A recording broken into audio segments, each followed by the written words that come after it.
മണിക്ക് മുമ്പ് എല്ലാ പരിപാടിയും നിർത്തി പോകണമെന്ന് തീരുമാനിച്ചത്. കുറച്ച് ലേറ്റായിട്ടുണ്ട്. അതുകൊണ്ട് ഇനി എല്ലാവരും ഒന്ന് കുറച്ച് സ്പീഡ്, വണ്ടി ഇത്തിരി സ്പീഡിൽ അങ്ങോട്ട് വിട്ടാൽ തിരക്കെടുക്കുക.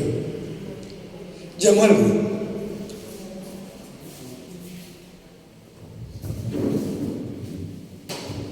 എല്ലാവർക്കും നമസ്കാരം. ഞാൻ ഇവിടെ നമ്മുടെ ഫോറസ്റ്റിൻ്റെ ഇതിൽ നമ്മുടെ ഇവിടെ നാച്ചർ ക്യാമ്പ് നടത്താറുണ്ട്.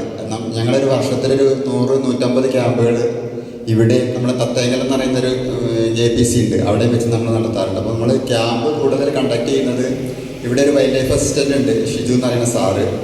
പിന്നെ ആളപ്പം സഹായിയായിട്ട് ഞാനാണ് പോകുന്നത്. അപ്പോൾ ഞങ്ങൾ ഒരു 100-150 ക്യാമ്പുകൾ വർഷത്തിൽ നടത്താറുണ്ട്. അപ്പം നമ്മളിങ്ങനെ ഓരോ ക്യാമ്പുകൾ വരുമ്പോഴും ഒരുപാട് കുട്ടികളെയും ഒരുപാട് അധ്യാപകരെയൊക്കെ പരിചയപ്പെടും. അപ്പോൾ ഈ പരിസ്ഥിതി സംരക്ഷണത്തിൻ്റെ ഭാഗമായിട്ട് നമ്മൾ അവർക്ക് ക്ലാസ് എടുത്തു കൊടുക്കും. അപ്പോൾ അവരുടെ താല്പര്യം അതെല്ലാം നമ്മൾ വളരെ സന്തോഷമായിട്ടാണ് ഈ ക്യാമ്പുകളൊക്കെ ആസ്വദിക്കുന്നത്. അപ്പോൾ നമുക്ക് ഇവിടെ ഈ ക്യാമ്പ് എൻ്റെ ഫോറസ്റ്ററാണ് വിളിച്ച് പറഞ്ഞത്, ഇങ്ങനെ 9, 10, 11 ദിവസങ്ങളിൽ ഇങ്ങനെ ഒരു പരിസ്ഥിതി ക്യാമ്പുണ്ട്, മറ്റേ കവികളുടെ ഒരു ക്യാമ്പുണ്ട്, സാഹിത്യകാരന്മാരുടെ ക്യാമ്പുണ്ട് എന്ന് പറഞ്ഞപ്പോൾ വളരെയധികം സന്തോഷമാണ് ഉണ്ടായിട്ടുള്ളത്.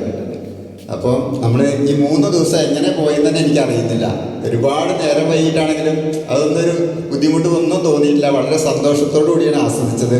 പിന്നെ നിങ്ങളുടെ എല്ലാ കഴിവുകൾ കണ്ടിട്ട് എന്തെന്നില്ലാത്ത സന്തോഷമാണ് നമ്മുടെ മനസ്സിലുണ്ടാകുന്നത്. അതായത് കവിതകൾ ഇങ്ങനെ നിർത്താതെ പാടിക്കൊണ്ടിരിക്കുക, അതിനെ പറ്റിയിട്ട് നിർത്താതെ ഇങ്ങനെ സംസാരിച്ചു കൊണ്ടിരിക്കുക, ആ കഴിവ് കാണുമ്പോൾ നമുക്ക് മനസ്സ് നിറഞ്ഞു പോവുകയാണ്.